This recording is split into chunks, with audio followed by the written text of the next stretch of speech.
வீட்டில் இந்த 9 தவறுகள் இருந்தால் தெய்வம் விலகும். சித்தர்கள் வாக்கு. நீங்கள் இறை பக்தர் என்றால் வீடியோவை லைக் செய்து ஓம் முருகா என்று கமெண்ட் செய்யவும். 1. வீடும் பூஜை அறையும் சுத்தமாக இருக்க வேண்டும். வெளிச்சம், சுத்தம், மனம் தெய்வத்தை ஈர்க்கும்.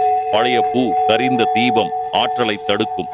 2. பூஜை அறை தீபம் கருகலாக இருக்கக்கூடாது. ஒவ்வொரு நாளும் புதிய நெய், புதிய திரிதான் பிராண தீபம். 3. தெய்வ படங்களை தரையில் வைப்பது அது ஆற்றலை தரையிறக்கும் பாவம். எப்போதும் உயரத்தில் வைக்க வேண்டும். 4. பல தெய்வங்கள் ஒரே மேசையில் அதிர்வுகள் மாறுபடும். ஒவ்வொரு தெய்வத்திற்கும் தனித்த திசை பிரிவு பின்பற்றுங்கள். 5. பழைய மஞ்சள், குங்குமம் ஈரமானது அல்லது பழையது நஞ்சு அதிர்வை உண்டாக்கும். 15 நாட்களுக்கு ஒரு முறை புதுப்பிக்கவும். 6. வழிபாட்டின் போது சண்டை அல்லது குரல் உயர்த்தல் அதிர்வு உடையும். பூஜைக்கு பிறகு 10 நிமிடம் அமைதியில் இருங்கள். 7. தெய்வத்தை நோக்கி கால் வைத்து அமர்வது அதிர்வை நிறுத்தும் செயல். மரியாதையுடன் அமருங்கள்.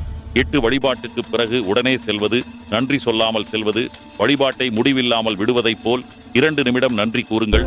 9. டிவி, மொபைல் சத்தம் பூஜை நேரத்தில் தெய்வ அதிர்வை உடைக்கும். சில நிமிடங்கள் முழு மனதுடன் வழிபடுங்கள். அமைதி இருந்தால் அருள் தானாக வரும். அதுவே உண்மையான வழிபாடு. ஆன்மீக புரிதலில் ஹலோ சந்திரன்.